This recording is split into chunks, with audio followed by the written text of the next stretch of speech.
మీ first cinema నటన ఎలా మొదలైంది? నా ఫస్ట్ మూవీ కోరుకున్న ప్రియుడు మార్కెట్లోకి వచ్చేంత వరకు నేను చచ్చిపోయాననే ఒక టాకు. ఇండస్ట్రీలో రకరకాలు అంటారు కదా, ఇప్పుడు పరిచయం చేస్తామని తీసుకెళ్ళి మోసం చేసేవాళ్ళు ఉండరు. నచ్చి అడిగిన వాళ్ళు చాలా మంది ఉన్నారు. నన్ను పెద్దవాళ్ళు ఎవరైనా అంటే తెలుసు? చాలా పెద్ద పెద్ద వాళ్ళు, బ్రహ్మానందం గారు, బాబు మోహన్ గారు కూడా. రిసార్ట్ లాగా ఉన్నాయన్నమాట, అక్కడ తీసుకెళ్లారు. వీడు నన్ను అసలు వదలట్లేదు, వీడు లాగించేస్తున్నాడు. చాలా ఇది వింటేనే అసలు నాకు టెన్షన్ వచ్చేస్తుంది.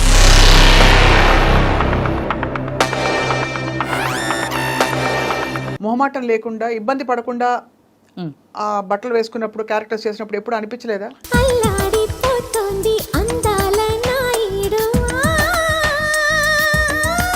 ఈరోజు మీరు చూస్తున్నారు చాలా ఈవెంట్స్కి ఒక హీరోయిన్ వెళ్ళాలంటే ఒంటి మీద బట్టలు కూడా లేకుండా వెళ్తున్నారు. అంటే ఇప్పుడు శ్రీరెడ్డి అని ఒక వ్యక్తి ఉంది, ఆమె పర్సనల్ లైఫ్. అవునంతే, తను ఆమె ఎలా ఉండాలని డిజైన్ చేసుకుందో అందులో వెళ్ళిపోతుంది. నన్ను వాళ్ళు వేధించారు, వీళ్ళు వేధించారు, వీళ్ళు పడుకోమన్నారని.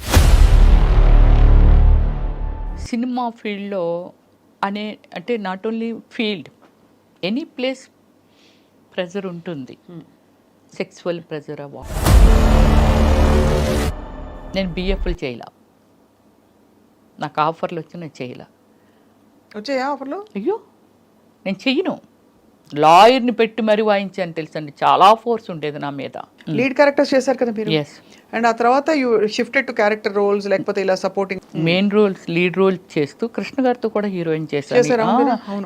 ఎవరు నేననేసి మూవీ చేశాను. తర్వాత పునీత్ రాజ్ కుమార్తో చేశాను, తర్వాత రమేష్ అరవింద్తో చేశాను.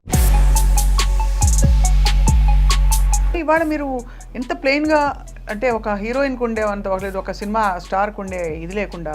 అంటే ఫస్ట్ నుంచి ఏమిటంటే నేను ఇంటర్నేషనల్ మోడలింగ్ చేశాను. నేను బ్రిట్నీ స్పైర్కి నేను ఫస్ట్ ప్లేస్లో వచ్చానండి. నా కైండ్ ఆఫ్ యాక్టర్స్ ఎవరు సినిమా మేకింగ్ చేసిన వాళ్ళు ఇంతవరకు లేరు. కథ, స్క్రీన్ ప్లే, డైరెక్షన్, ప్రొడ్యూసింగ్ అన్నీ నేనే చేసుకొని సినిమాని కూడా రిలేట్ చేయగలిగాను అని అంటే so world wise very famous అయిపోయాను ఓమల్లి తర్వాత. ఎంత హైయెస్ట్ రెమ్యూనరేషన్ ఎప్పుడు అందుకున్నారు? ఆర్యభట్టకండి, దానికి అందుకున్నాను. దానికి వచ్చి 15 lakh ఇచ్చారు నాకు. ఐటమ్ సాంగ్ చేస్తే 10 lakh. మీరు చాలా మంది కమెడియన్స్ పక్కన వేశారు. Brahmanandam, all comedians. బట్ ఎక్కడో ఒక చోట చదివాను, మీకు చిన్నప్పుడే పెళ్ళయ్యి తర్వాత మీరు విడిపోయారని. ఇప్పుడు అతని వల్ల తప్పలేదు, నేను ఎందుకు సఫర్ చేయాలి? నాకు నాకు భయము, ఎంత భయం అంటే లవ్ అంటారు, డేట్ అంటారు, వెనకాల పడతారు. కానీ మీ మేనమావ గారా? అయ్యన్న పాత్రుడు మేనమావ గారు. నా ఓన్ బ్రదరే ఉన్నారు టీడీపీలో. మరి మీరు వైసీపీలోకి రావడం ఏంటి?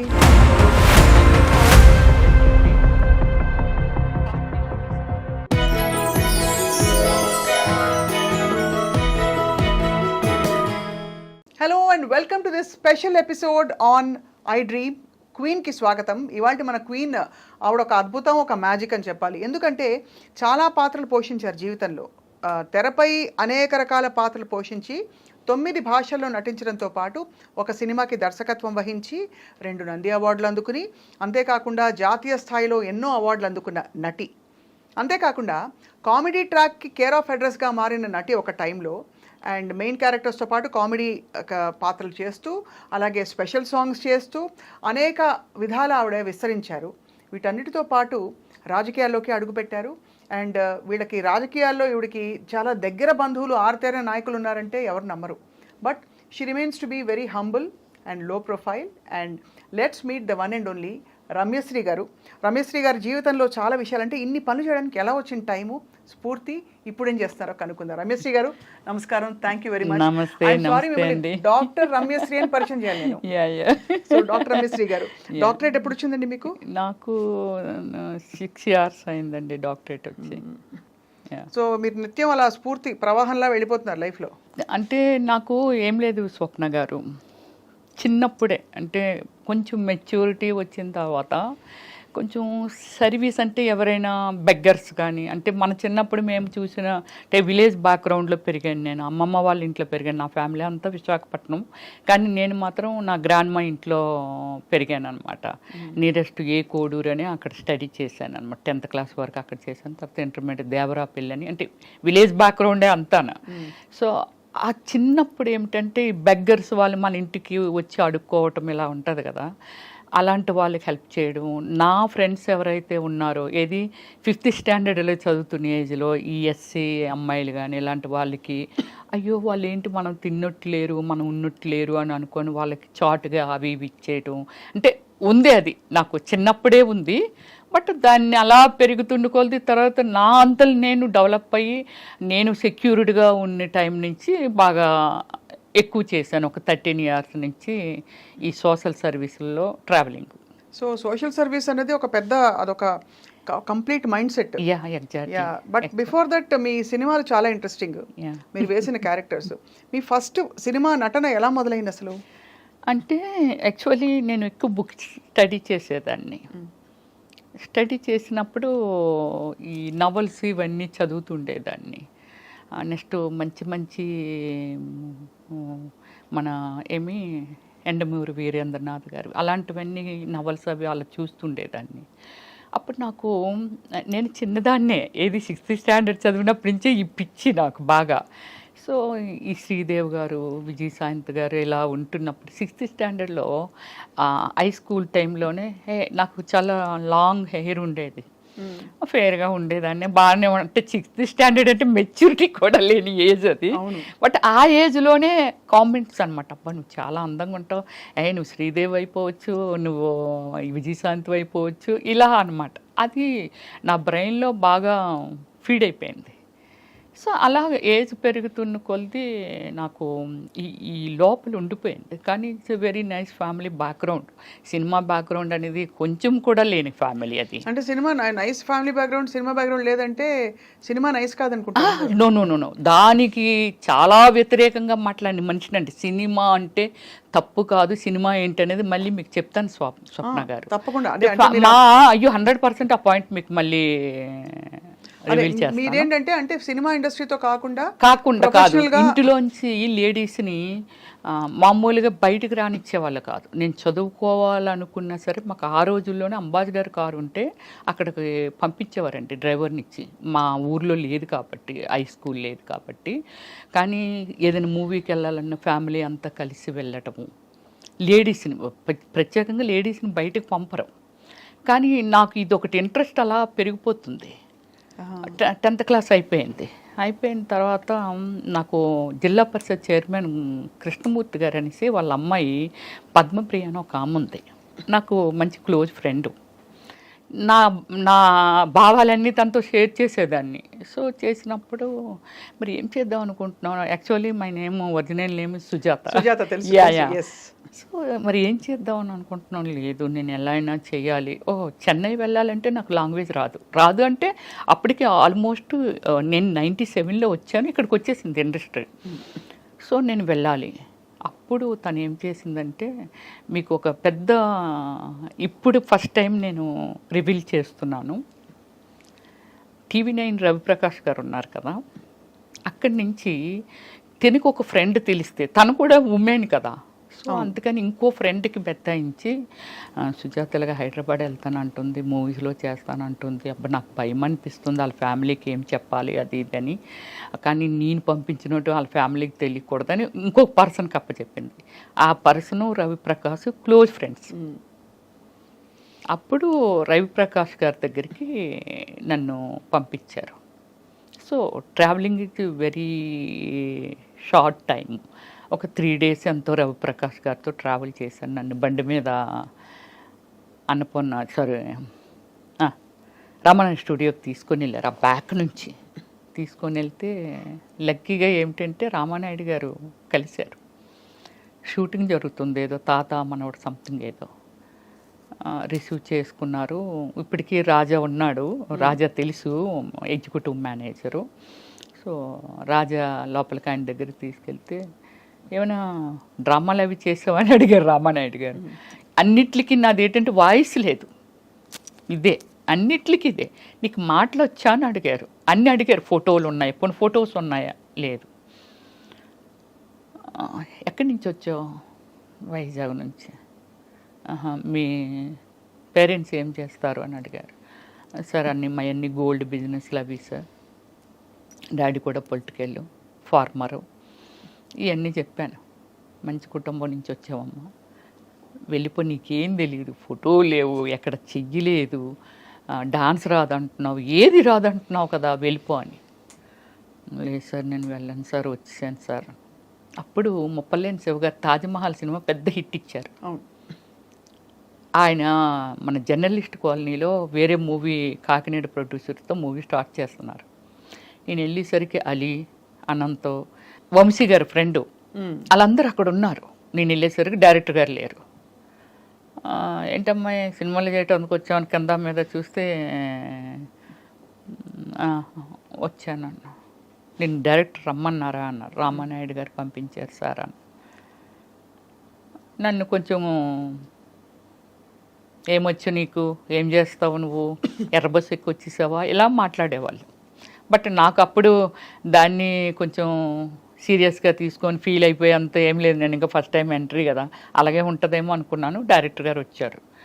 వచ్చి ఒక బ్లైండ్ సీన్ నాకు ఇచ్చారు. అంటే ఒక పెళ్ళికొడుకు, వాళ్ళలోనే పెళ్ళికొడుకు, నా వెనకాతలో ఒక ముగ్గురు వాళ్ళనే నిల్చోబెట్టి పెళ్లి చూపులకు వచ్చారు, నీకు ఇష్టం లేదు, నువ్వు బ్లైండ్ లాగా నటించాలి, కాలు తనుకొని ఎత్తేయాలి అన్నారు. సార్ కప్పు పగిలిపోద్ది అన్న. పర్లేదు, పగిలిపోతే కొనుక్కుంటాంలో, నువ్వు చెయ్యి అన్నారు. అంటే అప్పటికి మీరు ట్యూనింగ్లో ఉన్నారు, యాక్టింగ్ అంటే ఇలా ఉంటుంది అని? లేదు, అసలు నాకు తెలీదు. చేసేసాను అంతే, చేసేసాను. అంటే కప్పు పగిలిపోయినా పర్వాలేదు అన్నారుగా, చేశాను. బట్ వెంటనే ఆయన కోరుకున్న ప్రీడ్ మూవీ స్టార్ట్ చేశారు. వితిన్ 15 డేస్లోనేదో. యు బిలీవ్ స్వప్న గారు, త్రోట్ క్యారెక్టర్, సాంగ్స్లోను అన్నిటిలోనూ మంచి క్యారెక్టర్ ఇచ్చారు. గ్రేట్. 13 డేస్. అప్పుడు నాకు 24,000. ఎప్పుడు? 1997లో. ఎక్కువే.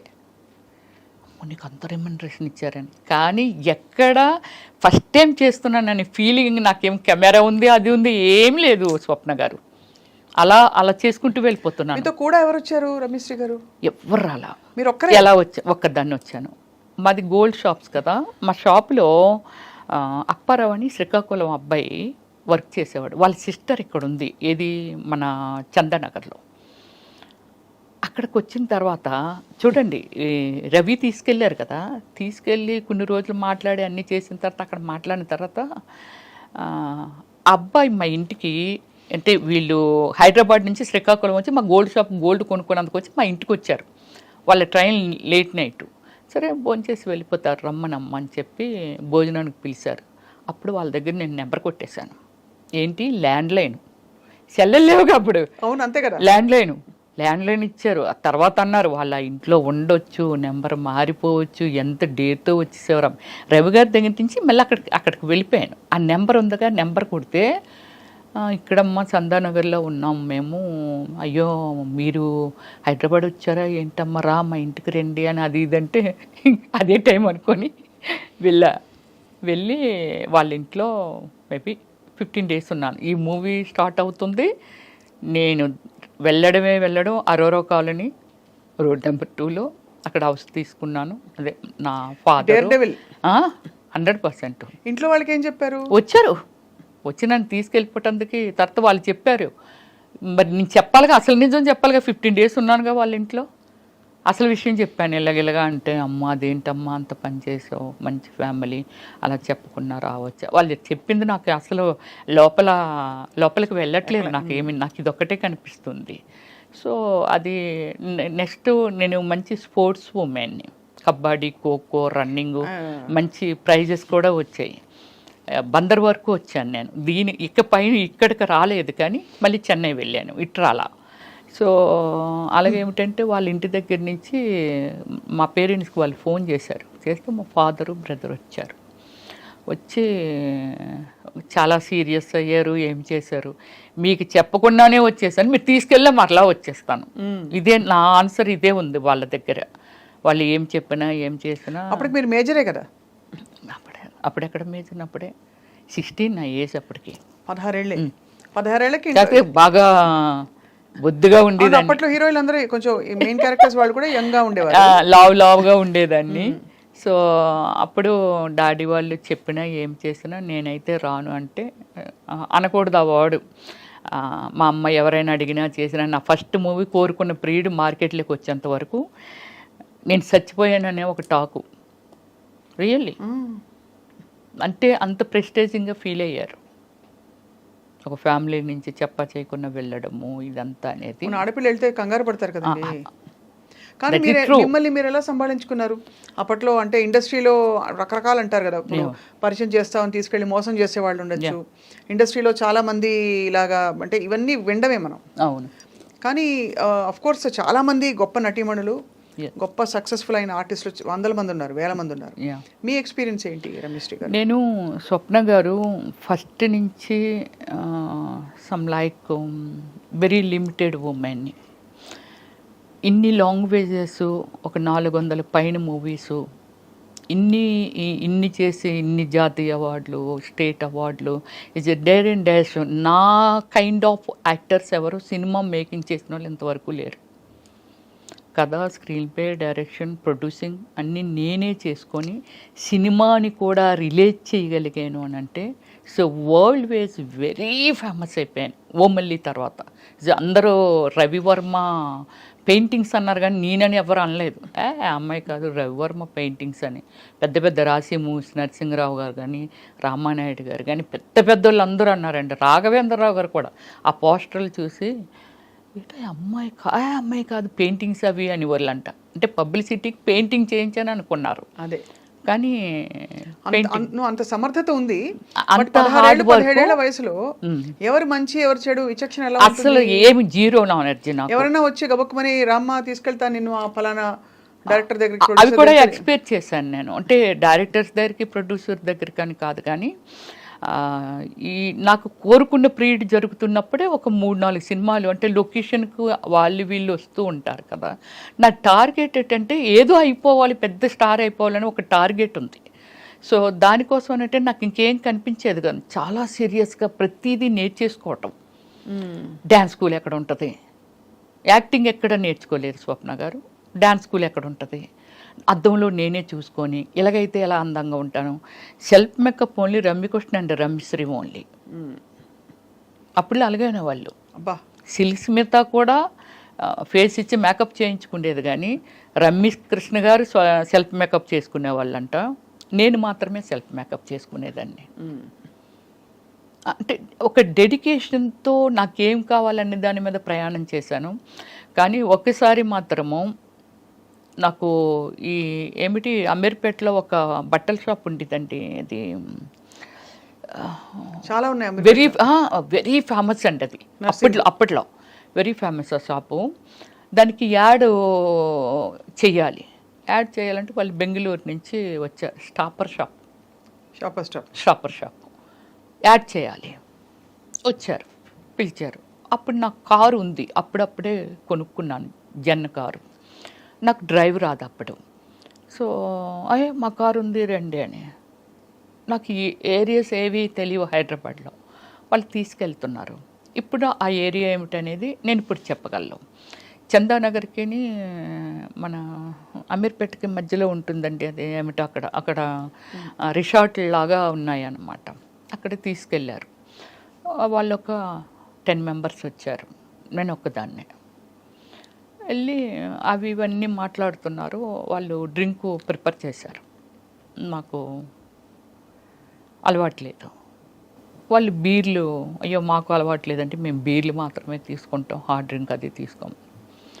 బీర్లు అలా టైం అయింది, ఎంత అయింది, 9:30 అయింది. నన్ను డ్రాప్ చేసేయండి వెళ్ళిపోతాను అని అన్నా. ఉన్నట్టు మేడం పంపించేస్తామని 10 అయింది నైట్. పంపట్లా, 10:45. అప్పుడు ఈ సెక్యూరిటీ డిపార్ట్మెంట్, పోలీస్ డిపార్ట్మెంట్ ఉంటుంది కదా, వాళ్ళు వచ్చారు. వస్తే నేను వాళ్ళతో చెప్పాను, సార్ నేను వెళ్ళిపోతాను అంటున్నాను అంటే, మరి వీళ్ళు మీకు తెలుసు అంటే, తెలుసు సార్, బెంగళూరు ప్రొడ్యూసర్స్ వీళ్ళు అని చెప్పాను నేను. సరే మరి వాళ్ళందరూ ఉన్నారు కదా, అయితే ఇంకా టైం అయిపోయింది వెళ్ళిపోండి అని అన్నారు. అంటే ఇంకొక 10 minutes కూర్చొని, ఎందుకంటే వాళ్ళు అక్కడే తిరుగుతున్నారు పోలీసులు, తీసుకెళ్తున్నారు. ఎర్రగడ్డ దాటిన తర్వాత ఫ్లైఓవర్ ఉంది చూసారా, ఆ ఫ్లైఓవర్ మీదకి వస్తున్నప్పుడు వాళ్ళు ఎందుకో మాటి మాటికి కారు దిగడం, బానెట్ ఎత్తడం ఇలా చేస్తుండేవాళ్ళు. సో ఏంటి వీళ్ళు ఎలా దిగుతున్నారు, ఇన్నిసార్లు దిగుతున్నారు, కారు రిపేర్ అయితే ఆగిపోద్ది కదా అనిపించేది నాకు. అక్కడికి వచ్చిన తర్వాత ఏమైందంటే, నన్ను అంటే ముందున ఒక ఆయన కూర్చున్నాడు, నా పక్కన ఇద్దరు కూర్చున్నారు, వేరే కారులో వెనకాల వస్తున్నారు. ముందుని ఒక కారు 10 మంది వాళ్ళు. సో కారు నా పక్కన కూర్చున్న ఆయన కొంచెం వల్గర్గా బిహేవ్ చేయడం మొదలుపెట్టాడు. అమ్మ బాబాయ్. వెనకన కూర్చొని నేను ఎప్పుడు అబ్జర్వ్ చేశానంటే, బానెట్ ఎత్తి కారులో ఏదో వాటర్ పోస్తున్నట్టు పోసి పక్క కొంపేశాడు ఆ నీళ్ళు. రమ్య గారు, నాకు పేరు రామానాయుడు గారే పెట్టారు. రమ్యకృష్ణ, రవలి, రంభ వీళ్ళందరూ సక్సెస్ఫుల్ ఉమెన్స్ ఫిల్మ్ ఫీల్డ్లో. అందుకని 6 letter వచ్చేలాగా రమ్య అంటే మరి బోడుగా ఉంది. రమ్యకృష్ణ కూడా రమ్య అని అంటాము మేమందరమేని. ఏదైనా తోక తగిలిస్తే బాగుంటుందేమో అని చూచుకొని చెప్పి శ్రీ పెట్టారు పక్కన రామానాయుడు గారు నాకు అప్పుడు. సో వెళ్ళి వీడు చాలా వల్గర్గా బిహేవ్ చేస్తున్నాడు, చాలా చాలా చాలా ఓవర్ అయిపోతుంది అది. అప్పుడు నేను ఏం చేశానంటే, నా సైడ్ డోర్ ఉంటుంది కదా, ఆ డోరు ఇలాగ ఓపెన్ చేసేటప్పటికి ఓపెన్ అయిపోతే కాలు ఇలాగ అడ్డు పెట్టి కిందకు దూకిటందుకే. మీరా? నేనే. వీడు నన్ను అసలు వదలట్లేదు, వీడు లాగించేస్తున్నాడు. ఈ కాలు అలాగే వెళ్తుందండి, కాలు చాలా వరకు అరిగిపోద్దా అని అనుకున్నాను. ఆ రోజు లక్కీగా ఏంటంటే షూ వేసుకున్నానంటే, నేను ఇలా తోసుకెళ్తుంది కాలు. ఎదురుగా సెకండ్ షో మూవీ వదిలితే ఫాదరు ఆ అబ్బాయి, అంటే చాలామంది వెళ్తున్నారు వస్తున్నారేమో, ఈ రూట్ గుండా వస్తూ ఉంటే అప్పుడు నా కాలు డోర్ ఓపెన్ అయ్యి కదా ఉంది, ఇటువైపు వస్తున్నారు వాళ్ళు, డోర్ ఓపెన్ అయ్యి ఉంది. ఎప్పుడైతే ఓపెన్ అయ్యి ఉండి నా కాలు ఉందో, ఆ పెద్ద ఆయన ఉన్నారు కదా, అమ్మ ఇది ఏదో ఏంటి ఆ కాలు డోర్ డోర్ ఓపెన్ అయిపోయింది, కాపాడండి అంటున్నాను నేను. అండ్ మీ పక్కన వాడు ఇబ్బంది పెడుతున్నాడు. అంటే వీళ్ళు ఏం చేశారంటే, నా ముందు వెళ్ళిన కారు కొంచెం ముందుకెళ్ళిన తర్వాత యూటర్న్ తీసుకుంటే వాళ్ళు కథలు చెప్తున్నారు, ఏమండి ఇప్పుడు మీ ఇంటికి వెళ్ళట్లేదు, మా ఫ్రెండ్ ఒకడు ప్రాబ్లం పడ్డాడు, వాడి దగ్గరికి వెళ్ళి తర్వాత మీ ఇంటి దగ్గర దిగబెడతామండి అని ఇవన్నీ చెప్తున్నారు. మీకు తెలిసిపోతుంది? నాకు అర్థమైపోతుంది వాళ్ళు మాట్లాడుతున్న మాటలు. కారు అంటాడు, నీళ్ళేం పక్క నుంచి బానెట్ ఎత్తే గ్యాప్ ఉంటుంది కదండి, ఆ గ్యాప్లోంచి కనబడుతుంది పక్కనే వేసేసాడు, బానెట్లో వేసాను హీట్ ఎక్కిపోయింది అంటాడు, ఏదో చెప్పేస్తున్నారు. నాకు భయం వేసి అలా చేస్తే, మీరు నమ్మరండి, గాడ్ లాగే ఆ అబ్బాయి ఆయన వాళ్ళ వెనకాతలు ఇంకోళ్ళు ఎవరో వస్తున్నారు. వీళ్ళు ఎప్పుడైతే కారు ముందుకు వచ్చి ఇలాగ ఆపారో, వెనకాల వచ్చిన వాళ్ళు కూడా పక్కన ఇలాగ ఆపారు. కారు స్పీడ్గా వచ్చి ఆపితే, ముందు అమ్మాయిని దింపండి అని అంటే, ఎవరమ్మా వాళ్ళు అన్నారు. సరే ఇలాగ నాకు ఒక యాడ్ ఇప్పిస్తామని చెప్పి నన్ను తీసుకొచ్చారండి. చాలా రోజులు నాతో ఫోన్లో మాట్లాడారు ఆ పెద్ద ఆయన. సో ఇది అప్పుడు నన్ను కిందకి దించి మొత్తం బాడీ ఎంత ఉడికిపోయి బాడీ అంత స్వెట్టింగ్ వచ్చేస్తుంది అనమాట.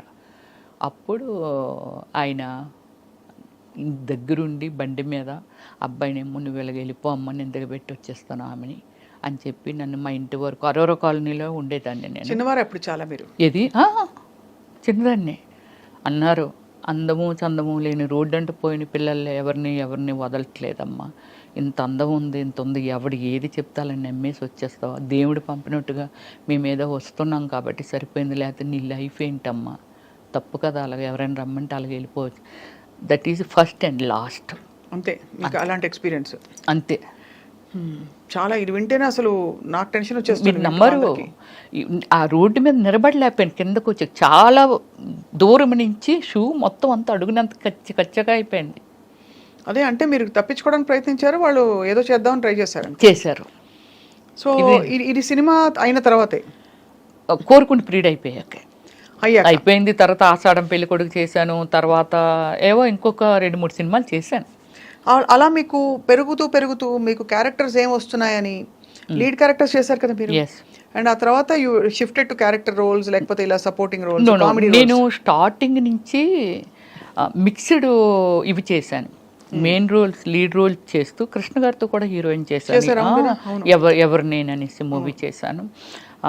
తర్వాత పునీత్ రాజ్ కుమార్తో చేశాను, తర్వాత రమేష్ అరవింద్తో చేశాను, అదే సూర్యతో విక్రమ్ గారితో చేశారు. విక్రమ్ గారితో చేశాను. అంటే నేను ఎలా అయిందంటే నాకు ఎవరు గాడ్ ఫాదర్ లేరు ఫిల్మ్ ఇండస్ట్రీలో. అందుకని చాలా ఆశ్చర్యం రమేష్ గారు, మీరు ఎలా గాడ్ నిలదొక్కున్నారు? ఫాదర్ లేరు. ఇంతవరకు ఎన్ని టైం చెప్పినా బిలీవ్ చేయగలరా లేదనేది ఇంతవరకు కాంట్రవర్సీ లేదు నా లైఫ్. వెరీ డీసెంట్ అనమాట. ఎవ్వరూ మిమ్మల్ని ఏ టైంలో కూడా ఇబ్బంది పెట్టలేదు అయితే? లేదు. ఇలాంటి సిచ్యువేషన్ ఒకసారి ఎవడో సంథింగ్ అంటే ఇండస్ట్రీలోనే మీకు రకరకాల మనుషులు ఉంటారు కదా, చాలా గొప్పగా పెద్ద మనుషులు చాలా మంది ఉన్నారు.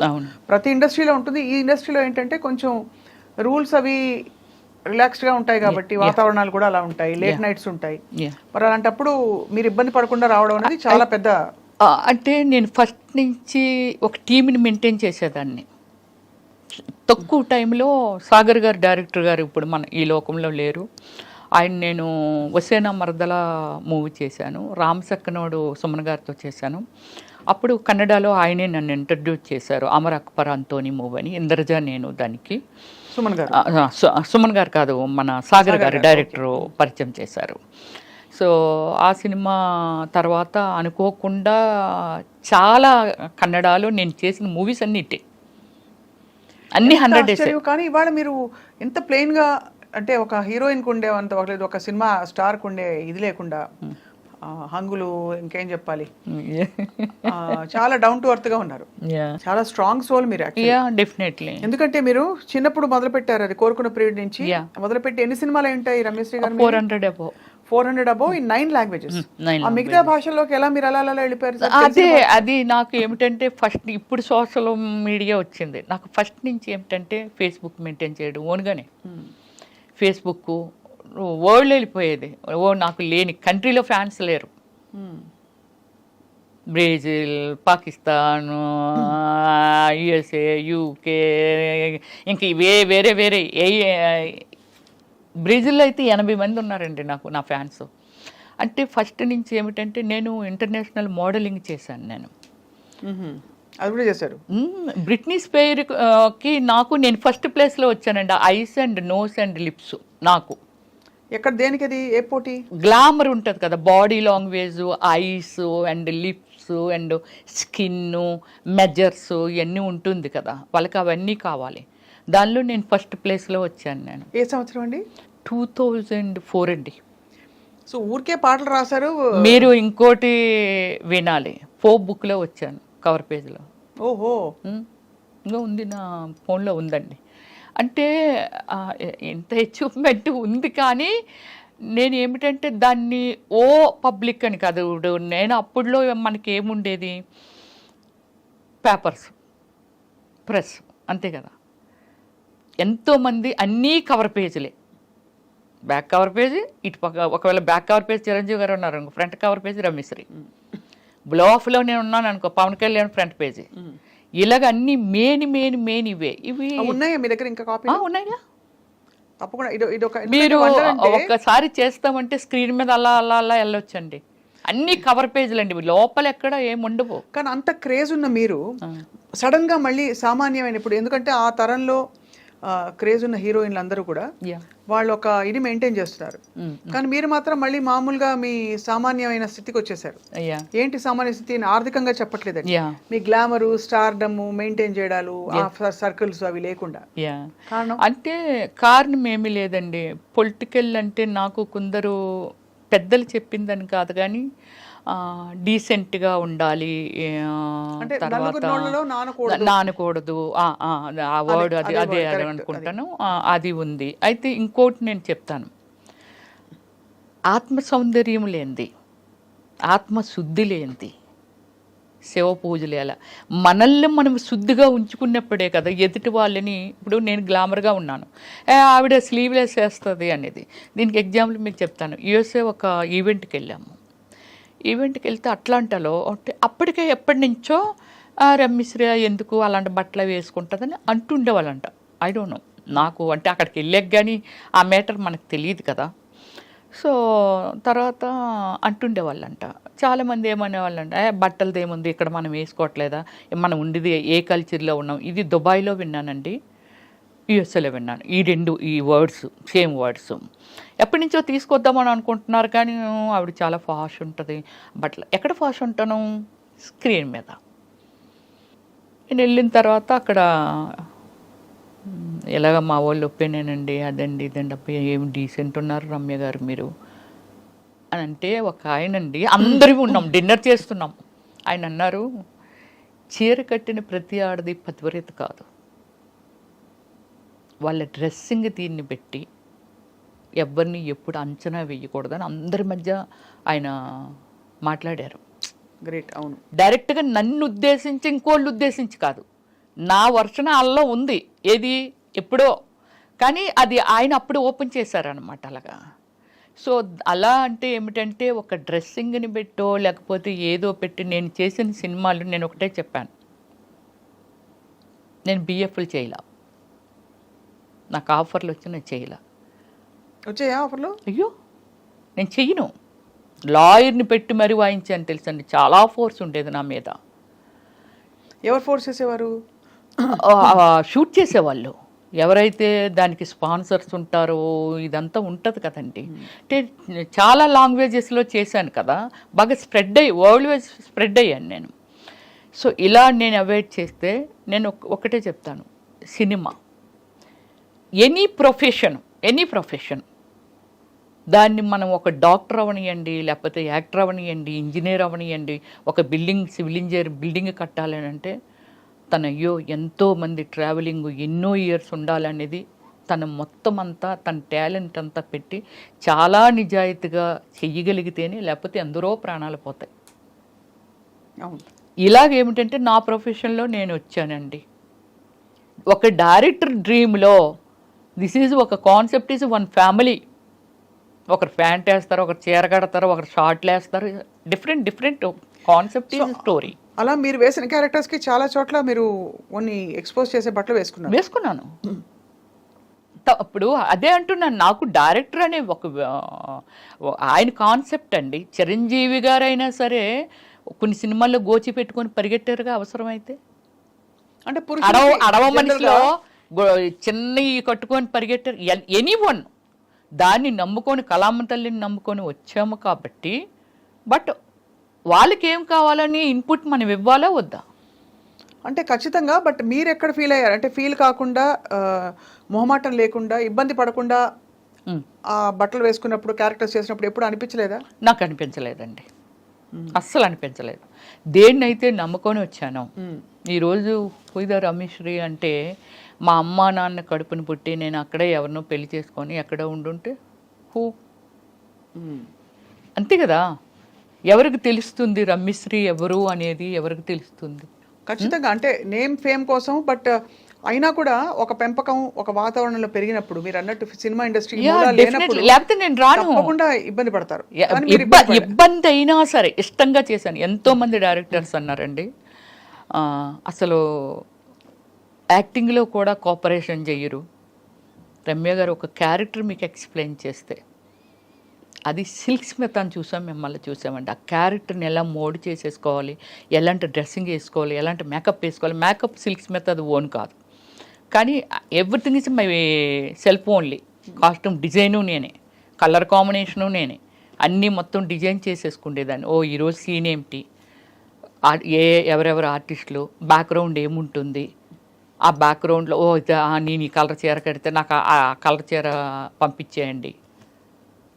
అలాగే కాస్ట్యూమ్ డిజైన్లు కూడా నేను సినిమాకి కాస్ట్యూమ్ అంతా నా పర్సనల్లే, అంటే నేనే డిజైన్ చేసుకున్నాను నేను. అలాగే ఆల్ మూవీస్కి నా పర్సనల్ డిజైనింగ్ అండి. సో ఎక్కువ ఇలాంటి కాస్ట్యూమ్స్ వేసిన క్యారెక్టర్స్ మీరేంటి డాన్స్ సీక్వెన్సెస్ చేశారు, చాలా ఐటమ్ సాంగ్స్ కూడా చాలా చేశారు. ఏమైనా గుర్తున్నాయా మీకు? మీరు పాపులర్గా హిట్ అయిన సాంగ్స్? పాపులర్గా హిట్ అయినవంటే నేను సూర్యతోని శ్రీ అనే ఒక మూవీ చేశాను తమిళ్లోనే. సూర్యాది ఇప్పుడు నా ఏమి సినిమా అంటే సూర్యాది కాదు, విక్రమ్తో కూడా వన్ సాంగ్ చేశాను, యూత్ చేశాను, రోజుకో రోజా చేశాను. తర్వాత మీతో నాతో విక్రమ్ చాలా బాగుండేవాడు, చాలా అంటే లిమిటెడ్ పర్సన్ అనమాట. హాయ్ అంటే హాయ్, ఎర్లీ మార్నింగ్ రాగానే విచ్చేయడం సూర్య. కానీ విక్రమ్ అది కాదు, కామెంట్ చేయడము, జోకులు వేయటము, ఇవన్నీ చాలా ఫ్రెండ్లీగా ఉండే. ఎప్పుడైనా లంచ్కో దేనికో పిలవచ్చు కదరా మీ ఏదో చేపలు అంటే నేను కుకింగ్ ఫేవర్ని అనమాట. అది వదలలేదు వదలను. మటన్, గోంగూర కానీ, ఫిష్ పులుసు కానీ వెరీ ఫేమస్. ఎప్పుడో మీరు రావాలి ఇంటికి. నేను వెజిటేరియన్ అండి. అయ్యో సారీ. కానీ కాబట్టి మీరు బంగాళదుంపల వేపుడు, వెజిటేరియన్ కూడా చాలా అద్భుతంగా చేస్తాను. పప్పు ఫ్లేవర్ అయితే అసలు ఎంత అద్భుతంగా ఉంటుందంటే తింటుంటే ఆ స్మెల్ చాలండి. అంటే పప్పు టమోటా కానీ ఎనీ లీవ్స్ యాడ్ చేసి కానీ చాలా బాగా చేస్తాను. గోంగూర పచ్చడి, పచ్చి పచ్చడి ఇలాంటివన్నీ. కంప్లీట్గా జీవితాన్ని ఎలా స్ట్రా వేసి పీల్చేయాలో అన్ని మీరు అంతేగా. కానీ చాలా మంది చెప్తారు స్వప్న గారు, మీరు స్క్రీన్ మీద చూసిన రమ్య గారికి ఇన్సైడ్ మీరు అంటే అవుట్ సైడ్ మీ అంటే బయట చూసిన రమ్య గారికి అసలు సంబంధం కూడా ఉండదు. మీరు చాలా homely and exactly. Cinema time వరకే సినిమా వదిలిస్తే నాకు ఏ లైఫ్ తెలియదండి. పబ్ లైఫ్ తెలీదు, ఫ్రెండ్స్ సర్కిల్ లేరు, తాగడం అలాంటివి అలవాటు ఏమీ లేదండి. అంటే ఇవన్నీ టిపికల్గా సిల్క్ స్మిత గారిని కలిసారా మీరు? లేదు, అప్పటికే నేను వచ్చేసాను 97లో కదా నేను వచ్చాను. అప్పటికే ఆమె అవుట్ అయిపోయారు. అవును కదా, అవును కరెక్ట్. 97 అంటే కరెక్టే. మరి ఎవరెవరిని కలిసారు మీ కంటెంపరీస్? నేను సౌందర్య గారితో వర్క్ చేశాను, రమ్యకృష్ణ గారితో వర్క్ చేశాను. సౌందర్య గారితో నేను సౌందర్య గారు అంటే ఇక్కడ తెలుగులో చేశాము, కన్నడలో ఆర్యభట్ అని నేను సెకండ్ హీరోయిన్. నాకు అవార్డు వచ్చింది, తనకు రాలేదు, నాకు వచ్చింది అవార్డు. సో ఆర్యభట్ అని రమేష్ అరవింద్ హీరో అనమాట. తను ఇట్స్ లైక్ శ్రీకాంత్ మనకి ఎలా హీరో అలా సతీ లీలావతిలో చేశారు కదా. యా. సో ఆయన మూవీ అనమాట. చాలా మూవీస్ చేసాం, ఒక 6 or 7 మూవీస్ చేసాము. చాలా ఫ్రెండ్లీగా ఉండేది. రమ్య నువ్వు అంటే మామూలు చైర్స్ చేసుకొని ఇంకా వేరే ఎక్కువ ఆర్టిస్టులు ఉంటారు కదా, మాట్లాడుకొని ఇదంతా చేస్తున్నప్పుడు నువ్వేమైనా దూదులు పెట్టుకుంటావు రమ్య? అందరూ సరదాగా డిస్కస్ చేసి నవ్వినా సరే నువ్వు నవ్వు అలా ఉండిపోతావు ఏమిటి, ఎక్కడో చైర్ వేసుకుంటావేంట్రా, నన్ను రా అనేది, ఎక్కడో చైర్ వేసుకుంటావేంట్రా అనేసి అని. నేనేమి దూదులు పెట్టుకోను, కానీ మ్యాటర్ నాది కాదు కదా, సబ్జెక్ట్ నాది కాదు. అంటే నాతో మాట్లాడో లేకపోతే నా గురించి మాట్లాడితే వింటాను. ఎవరి గురించో మాట్లాడుతున్నారు కాబట్టి అది నాకు సంబంధం లేనిది కదా, అలా నాకు అలవాటు అయిపోయింది ఫస్ట్ నుంచి. నేను అంతే, ఎవరి మ్యాటర్లోకి నేను దూరను.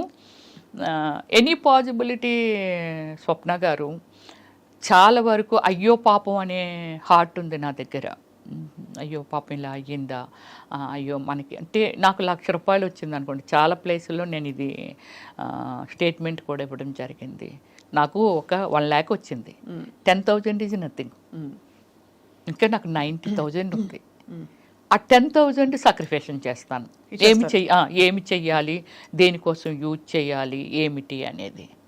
సో 27 కంట్రీస్ తిరిగాను నేనైతే. ఎంత హైయెస్ట్ రెమ్యూనరేషన్ ఎప్పుడు అందుకున్నారు రమ్య?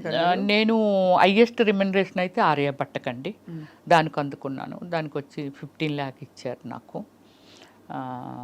తర్వాత అన్ని ఐటమ్ సాంగ్ చేస్తే 10 lakh. 10 lakhs కూడా? వావ్. సో అయితే మీరు దాన్ని కెరియర్గా మలుచుకుని దాదాపు వెళుతున్న టైంలో మళ్ళీ మీరు చాలా మంది కమెడియన్స్ పక్కన వేశారు. బ్రహ్మానందం ఆల్ కమెడియన్స్తో, సుమన్ శెట్టితో కూడా చేశాను నేను. ఎలా ఉండేవారు అందరూ? అప్రిషియేటివ్గా అందరూ.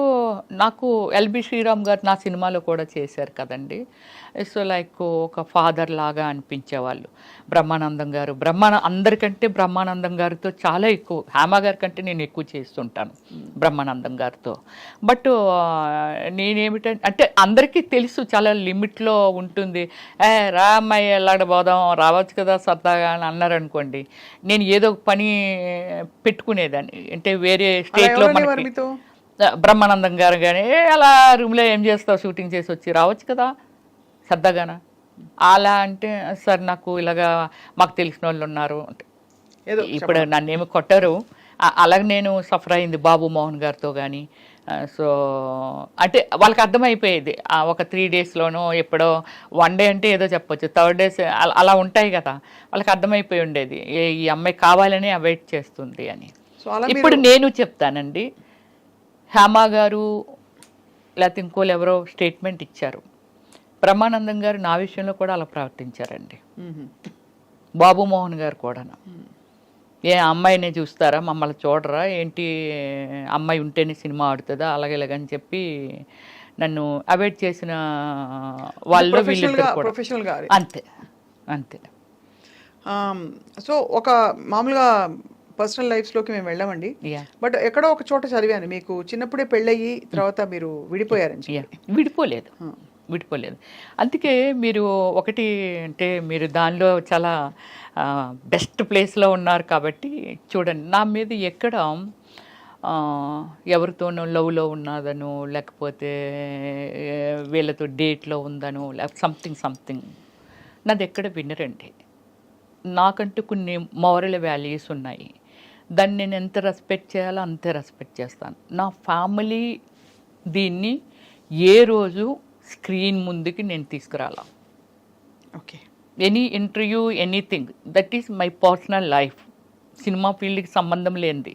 ఓకే, ఫ్యాన్స్ క్యూరియాసిటీ ఉంటుంది ఏమిటి ఏమిటి ఏమిటి అని, బట్ సేమ్ టైం నన్ను ప్రపోజ్ చేసిన వాళ్ళు కూడా అవుట్ ఆఫ్ కంట్రీ, ప్యారిసా లేకపోతే యుఎస్ఆ, పెద్ద పెద్ద డాక్టర్లు వీళ్ళంతా ఉన్నారు. నా పాలసీ ఎలా ఉంటుంది అంటే ఇంతకు మించి అయితే మనం తినలేము. హయ్యెస్ట్ లైఫ్ స్టైల్ అంటే ఇస్ గాడ్ ఇచ్చాడు, ఒక సిస్టమేటిక్గా నేను దాన్ని సెక్యూర్ చేశాను. ఇంకింతకు మించి ఒక బెంచ్ కారు ఎనీథింగ్ లోపల ఇవైతే అవే ఉంటాయి. ఒక లగ్జరీ చూసేసిన తర్వాత ఇంకే కారుకి వెళ్ళిపోయినా అదే ఉంటుంది. 150కి మించి పై వెళ్తే ఏ కారు అయినా అవుటే. నారాయణ గారు అబ్బాయి ఏమయ్యారు అనుకుందాం. అలాంటి చాలామందికి ఇది అవును. ఇంతకు మించి లైఫ్ ఏంటి, ఇంతకు మించి లైఫ్ లేదు కదా. నేనే ఒక సెక్యూర్డ్గా ఉన్నాను. ఓకే, నాకు డ్రైవర్ ఉంటాడు, ఇద్దరు పనులు ఉంటారు, మంచి స్టేయింగ్ హోమ్ ఉంది, సో పోనీ ఇంకొక హోమ్ ఉంది, ఇంకేమిటి. అందుకని నాకు అంత అలా వెళ్ళిపోవాలి అని ఏం లేదు. నన్ను అందరికీ తెలుసు లైఫ్ లైన్లో ఉండాలి. ఓకే, దానికి ట్విట్టర్ ఉంది, ఇన్స్టాగ్రామ్ ఉంది, ఫేస్బుక్ ఉంది. అప్పుడప్పుడు హాయ్ హవ్ యు అని ఏదో విచ్చేస్తూ ఉంటాము. ఓ రమేశ్వరి గారు ఇప్పుడు ఇలా ఉన్నారు, ఇప్పుడు మీ ముందుకు వచ్చాను, సో ఇప్పుడు నేను కనిపిస్తాను అంటే ఇంతే తప్ప నేను అత్యాశకి వెళ్ళిపోనండి. అత్యాశ మీన్స్ అన్లిమిటెడ్ అనేది మనిషి పతనమే. అవును, మీరు ఫ్లైట్లో ఎంతసేపు ట్రావెల్ చేయండి, అమెరికా వెళ్ళి భూమి మీద ల్యాండ్ అవ్వాల్సిందే. ఆ పాలసీ ఉంది నా దగ్గర. అది చాలా మంచి పద్ధతి. మీరు అంటే ఫస్ట్ నుంచి ఎంత అండర్స్టాండింగ్ ఉంటే మీరు మిమ్మల్ని మీరు అంటే లీడ్ చేసుకోవడమే కాకుండా మీరు ఇన్ని రంగాలలో ఇంత మీ ప్రతిభను చూపించారు. అదే అంటే సో అయితే మీకు వివాహం అయిందండి? అయింది, చిన్నప్పుడే అయిపోయింది. 13 years ఏజ్కే మ్యారేజ్ అయిపోయింది. కాకపోతే నేను ఎక్కడ రివీల్ చేయలేదు అంతే, అంతకు మించి. ఇప్పుడు మీ వారు ఎక్కడ ఉన్నారు? ఎక్స్పైర్ అయ్యారు. ఎక్స్పైర్ ఒక 2 years బ్యాక్ ఎక్స్పైర్ అయ్యారు. Okay, yeah. సో మరి ఈజ్ లైక్ మై ఫాదర్ స్వప్న. చెప్పాను కదా, చాలా రెస్పెక్ట్ ఇస్తాను. ఈరోజు గుడిలో పూజించినట్టుగా పూజిస్తాను ఆయన్ని, చాలా రెస్పెక్ట్ ఇస్తాను. Not a wrong. ఇప్పుడు అతని వల్ల తప్పలేదు, నేను ఎందుకు సఫర్ చేయాలి? నాకు నాకు భయము, ఎంత భయం అంటే లవ్ అంటారు, డేట్ అంటారు, వెనకాల పడతారు. సరే, మన బిజీలో మనం ఉంటాము, ఎంతోమందిని నేను ఫేస్ చేశాను. కృష్ణకుమార్ గారు 15 years గ్యాప్ అండి, ఆమెకి ఫీల్డ్ వదిలేసింది పూర్తిగా. బెంగళూరులో ఆమె పెద్ద ఎస్టేట్ ఉంటుంది, తెలుసు, నేను వెళ్ళానుగా. వెళ్ళారా? ఇంటర్వ్యూ చేశారా? సో లైక్ నా కూతురు వాడిని కేఆర్ విజయ్ గారు అంతే నన్ను పెంచుకుంటామనే వాళ్ళండి. ఆ ఎస్టేట్లో నాకు ఒక అత్త క్యారెక్టర్ చేయాలి, ఆమె అయితే బాగుంటుంది. అక్కడే కదా షూటింగ్ అంతానా, చేస్తే బాగుండు అని అనుకుంటాను. అమ్మ ఇప్పుడు మళ్ళీ మేకప్ అయ్యి కూర్చొని వాళ్ళు ఎవరు అడిగినా యాక్సెప్ట్ చేయలేదండి. నేను అడిగాను, ప్లీజ్ మీరు చెయ్యండి బాగుంటుంది మంచి క్యారెక్టర్ అంటే అప్పుడే యాక్సెప్ట్ చేశారు. డైలీ లంచ్ ఆవిడ ఇంట్లోనే, ఆ ఎదురుగానే సావుకార్ జానకి గారు వెళ్ళారా? మేఘా వర్షించని ఒక మూవీ అనమాట, అద్భుతమైన మూవీ. అలాగే మలయాళంలో ఒక మూవీ చేశాను, ఆ మూవీకి నాకు అవార్డు వచ్చింది. సో అలాగే ఏమిటంటే వాళ్ళందరూ మాట్లాడుతుండేవాళ్ళు ఈ వీటి గురించి. ఏంటో వస్తున్నారు, ఏదో అయిపోతున్నారు. అప్పుడు మన శశికళ గారు ఏదండి ఆమె కాంచనా గారు ఎందుకు అలా మాటల్లో వస్తూ అవతల వెనక వైపు మీరు స్విమ్మింగ్ పూల్ చూసారటు చూసాను. అక్కడ కుర్చీలు వేసుకొని కూర్చుంటే ఇవన్నీ చెప్పేవారు. వీళ్ళు ఎలాగ అయిపోయారు, అలా అలాగ అయిపోయారు, సావిత్రి గారు ఎలాగ అయిపోయారు, ఇవన్నీ అని. ఏమిటి అని అంటే ఎవరినో నమ్మితే కదా అలాగైంది. ఆమెమో వాళ్ళ బ్రదర్స్ నమ్మి అలాగైపోయిందంట, ఏమేమో అతన్ని నమ్మి. అదొక్కటే మనకి బాగా ఫేమస్ కాబట్టి చేయలే. అలాంటి కొన్ని ల్యాక్స్ ఆఫ్ సిచ్యువేషన్స్ ఉంటాయి. చాలా కరెక్ట్గా చెప్పారు మీరు. అంటే కానీ ఆ వయసులో మీరు అంత తెలుసుకుని దాన్ని అమలుపరచడమే పెద్ద విషయం. అదే గ్రేట్. అదే గ్రేట్. ఎందుకంటే ఒకటి సరే, మీ వారితో మీకు అనుబంధం ఉన్నా, ఒక రెస్పెక్ట్ ఉన్నా, ఏమున్నా కూడా మీరు యాక్ట్ చేయడం ఆయన ఆపలేదు ఎప్పుడు. లేదు, నాకు ఎప్పుడు ఏది అభ్యంతరం చెప్పలేదు. అది గొప్ప విషయం. మీరు కూడా ఇండస్ట్రీకి వచ్చేసి టెంప్ట్ అయిపోయి ఇంకో దారిలోకి వెళ్ళిపోయి, అంటే నేను తప్పు రైట్ అని చెప్పట్లేదు, ఎవరి జీవితానికి వాళ్ళు బాధ్యులు. డెఫినెట్లీ ఇప్పుడు అంత గొప్ప నటీమణుల గురించి మనం మాట్లాడుకున్నప్పుడు వాళ్ళ జీవితం అయ్యో ఇలా అయిపోయిందని మీరు చెప్తున్నారే, అలా కాకుండా మిమ్మల్ని మీరు కాపాడుకోగలిగారు. Actually you don't need anybody in your life, ఫ్రాంక్గా చెప్పాలంటే. నేనే రాజు, నేనే మంత్రి అన్నీ. ఒకటి స్వప్న, నీ మనసులో ఉన్న అడగాలని అడగలేకపోతున్నావు ఏంటో నేనే ఓపెన్గా చెప్తున్నాను. సినిమా ఫీల్డ్లో అంటే not only field, any place pressure ఉంటుంది. Sexual pressure, whatever. House వైఫ్లకు కూడా ఉంటుంది. ఇష్టం అది, దాన్ని ఎవరు మీ అభ్యంతరం చెప్పడం లేదు. నాకు ఒక ఐటెం ఇలా కూర్చొని మాట్లాడుతున్నాను స్వప్న, నువ్వు నాకు నచ్చేయచ్చు, లేకపోతే వీళ్ళు చూస్తున్నాను చాలా ఐటమ్స్ ఉన్నాయి, అందులో ఏదో నాకు నచ్చొచ్చు. ఇది నా హార్ట్ స్పందన. అలాగే ఎవరికి ఎందుకు నచ్చమో, ఒక గ్లామర్ ఉన్నప్పుడు వెంకటేశ్వర స్వామి దగ్గరికి ఎందుకు వెళ్తున్నాము? ఆయన ఏమైనా ఇచ్చేస్తున్నారా, ఇస్తారా మనకు తెలియదు, ఇస్తారా ఎవరు, కానీ నచ్చారు. చాలామంది గాడ్స్ ఉన్నారు కదా. కానీ ఐహిక సుఖాలకి దైవిక సుఖాలకి, దైవిక ఆనందానికి తేడా ఉంది కదా. ఉంది. ఎగ్జాంపుల్ చెప్తున్నాను అంతే. అలాగా మనకి ఏమిటంటే మనం నచ్చిన వాళ్ళు పాపం ఎంతో మంది ఉండొచ్చు, దాన్ని ఎక్స్పెక్ట్ చేయడంలో తప్పులేదు, కానీ బలవంతం పెట్టకూడదు. సినిమా ఫీల్డ్లో కలిసి వర్క్ చేస్తుంటారు. ఇప్పుడు 500 కోట్లు 1000 కోట్లు బడ్జెట్లు వచ్చేసాయి. 5 crores అనుకుందాం. 5 crores పెట్టి ఒక మూవీ మేకింగ్ చేసిన ఒక ప్రొడ్యూసర్కి క్రమశిక్షణ ఉండదంటావా? ఒక డైరెక్టర్ తన సినిమా హిట్ అవ్వాలి, అదవ్వాలి, ఇదవ్వాలి అని ఎంత టెన్షన్లో తన క్రమశిక్షణ ఉండదంటారా? ఒక మనిషిని ఒక రిక్వెస్ట్ దానిలో పెట్టారు అని అంటే ఇష్టం అయ్యి, అంటే ఈ ట్రావెలింగ్లో ఏదో నచ్చింది. ఎందుకు రోడ్డు మీద నేను వెళ్తూ ఉంటాను కదా, నాకు డ్రైవ్ అంటే చాలా ఇష్టం. వెరీ స్పీడ్ డ్రైవర్ని నేను. వెళ్తుంటాం కదా, ఒక లొకేషన్ ఏదైనా నచ్చిందని ఆపేసి అక్కడ ఒక 10 నిమిషాలు ఏదో రిలాక్స్గా అంతా వాచ్ చేసి చాలా బాగుంది, ఎటు కాసేపు కూర్చుంటే బాగున్ను అలా అనిపిస్తుంది నాకు. అలాగే ఒక ఇష్టాన్ని ఎవరిని స్టాప్ చేయలేము.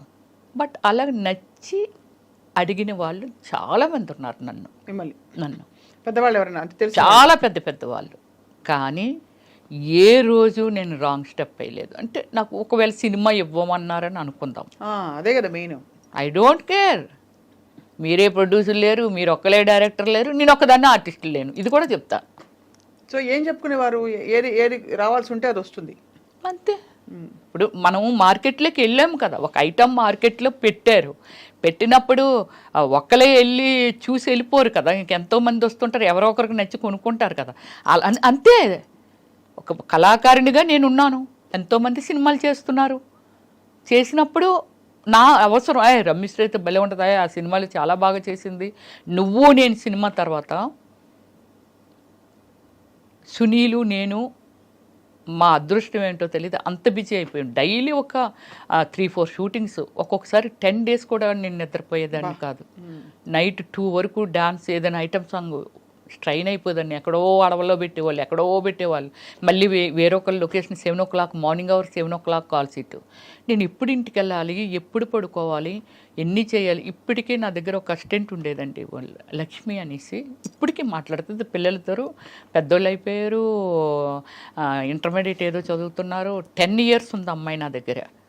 అమ్మాయిని కోవే సరళ, తర్వాత రజిత గారు, వీళ్ళందరూ ఏటా పిల్ల పిచ్చిదానిలో ఉంది, అలాడదాన్ని పెట్టుకున్న అందంగా ఉండేదాన్ని పెట్టుకో అన్నారు. 10 years ఉందండి.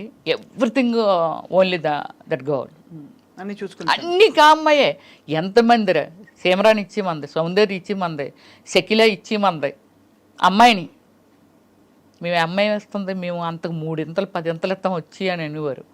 అంటే నాకు నిద్ర లేకపోయినా సరే అమ్మాయి మొత్తం అంతా మేనేజ్ చేసి 1 గంట పడుకుంటారు, మొత్తం అంతా బాత్రూంలో హీటర్ ఆన్ చేసేయడం, అది చేసేయడం, ఇచ్చేసేయడం, మేకప్ సామాన్ పెట్టేయడం.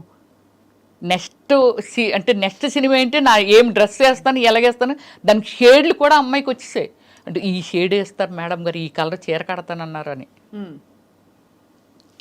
అంత బ్యూటిఫుల్ వర్కర్ అండి. ఇప్పటికంతకే నేను మర్చిపోలేకపోయాను. 1 ఎకరం ల్యాండ్ కూడా అమ్మాయికి పండించుకొని ఇచ్చాను. మా విలేజ్ వాళ్ళది కొత్తపల్లి, మాది కొత్తూరు, పక్క విలేజెస్ అనమాట. చాలా చిన్నప్పుడు వచ్చింది అమ్మాయి. అమ్మాయిని నన్ను జైల్లో పెడతానని వారు, ఎంత చిన్నపిల్లని వర్క్ లేయడం మా మేడం పంచుకుంటుంది అనేది. అమ్మాయికి 1 acre కూడా ఇచ్చాను స్వప్న నేను. చాలా చాలా పెద్ద విషయం. అంటే మీరు ఇంత కనెక్ట్ అయ్యి అందరితో, మీరు ఒక్కొక్కరి గురించి మాట్లాడుతుంటే కూడా మీకు ఎంత కనెక్టెడ్గా వాళ్ళ జర్నీస్ మీతో కొనసాగాయి, మీ కోస్టార్స్ కావచ్చు. కానీ ఈ మొత్తం జీవితంలో మీరు యాక్చువల్లీ ఏం కోరుకున్నారు, అవన్నీ వచ్చేసాయి.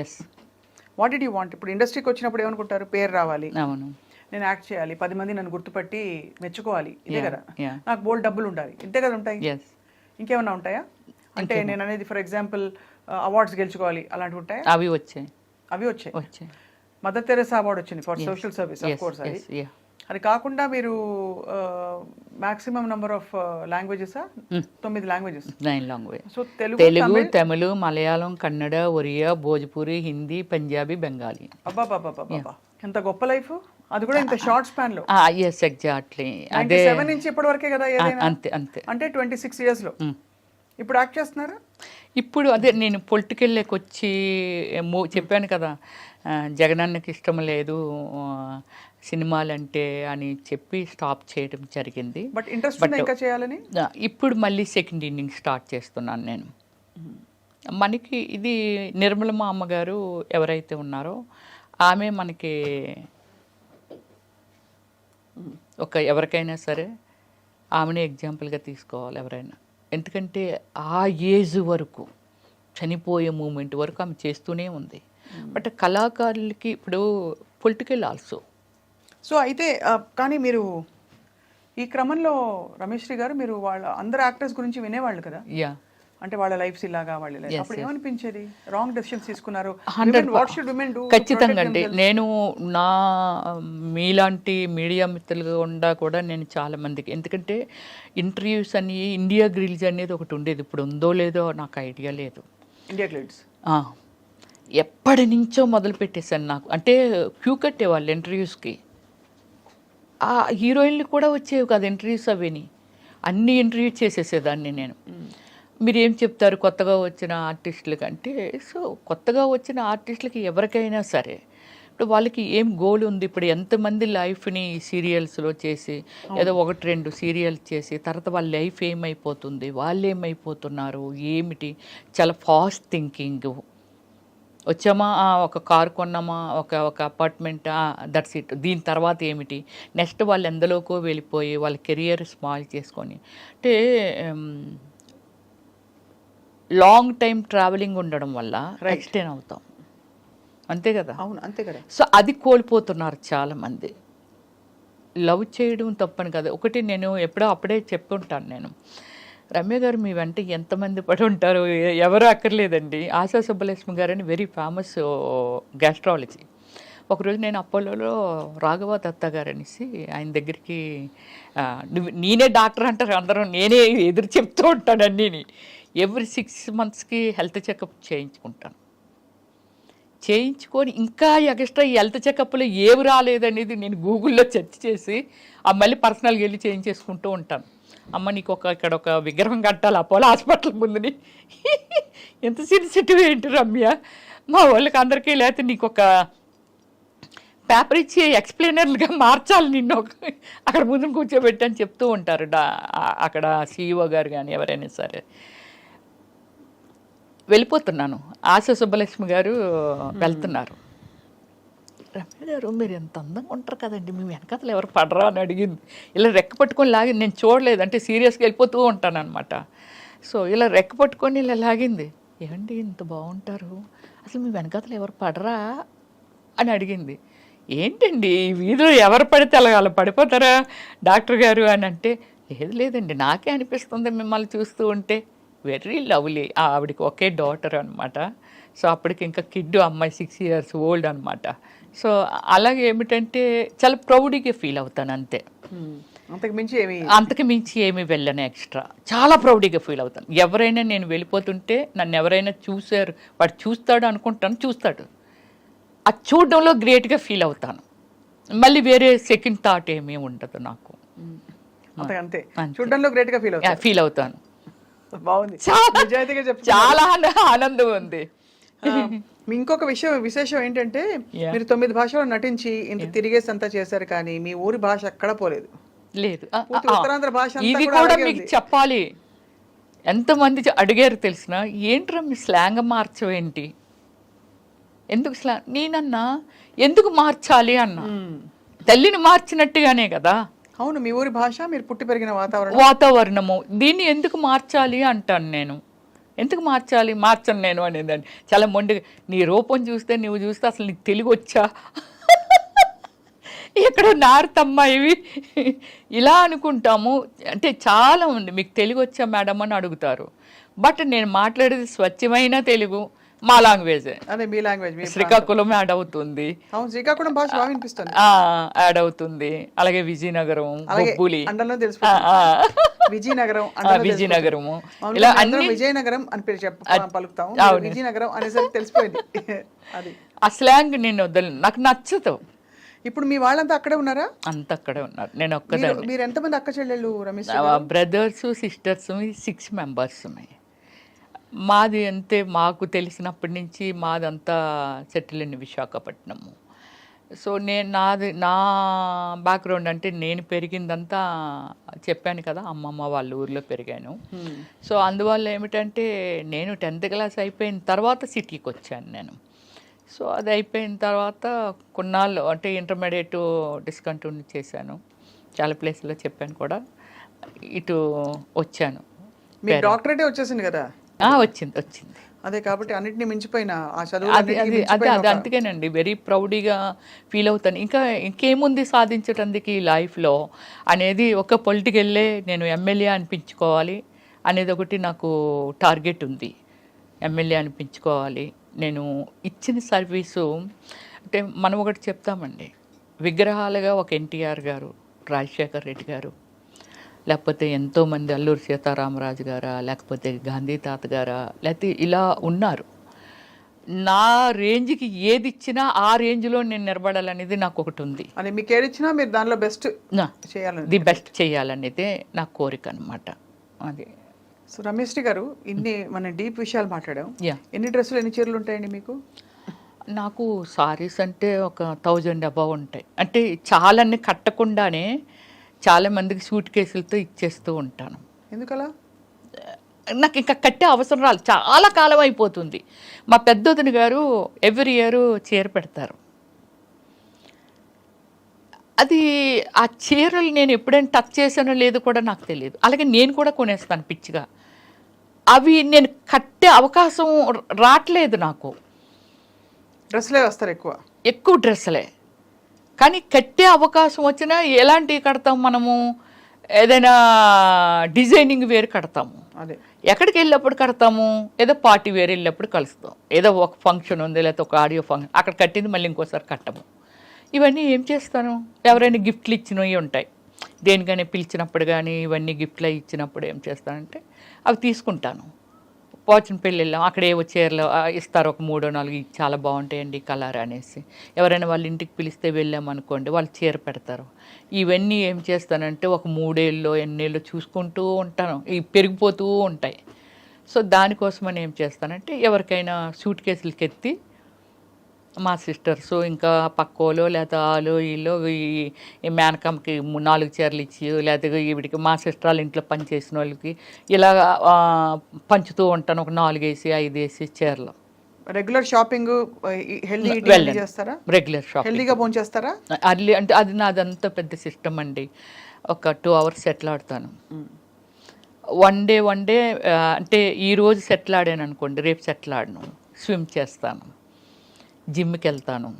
జిమ్కి వెళ్ళి మీకు ఒక పెద్ద ఇది చెప్పాలి. జిమ్కి వెళ్తాను కదా, చిరంజీవి గారు, రామచరణ్ గారు, ఉపాసన అందరూ దానికి, విష్ణు అందరూ ఆ జిమ్కి ఉపాసన పెట్టింది మా ఇంటి దగ్గరే. జిమ్కి వెళ్తే చిరంజీవి గారు ఒకసారి నన్ను అడిగారు, అంటే ఎర్లీ మార్నింగ్ ఏమైనా జిన్ను కొట్టేసి వచ్చేస్తావాట, అందరూ అంటున్నారు మంచి స్టామినా సార్, అన్నిటిలోకి దూరిపోద్ది ఇవిడి. యోగా, జంబా, ఏరోబిక్స్, ఫిట్నెస్ మొత్తం అన్ని, మళ్ళీ స్విమ్మింగ్కి వెళ్ళిపోతాను.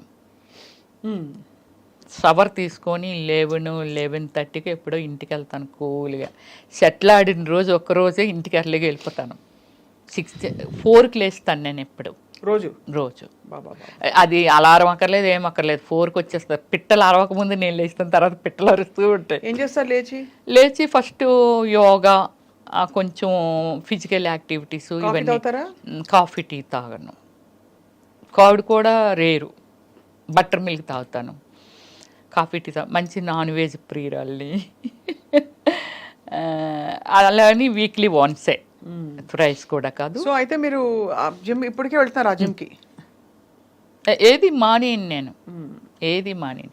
ఇప్పుడు లెగ్స్ ఇలా స్ప్రెడ్ చేస్తాను, బ్యాక్ బెండ్ చేస్తాను, లెగ్ ఇలా స్కై ఇది చేస్తాను, అన్నీ చేస్తాను నేను ఇప్పటికీ కూడా.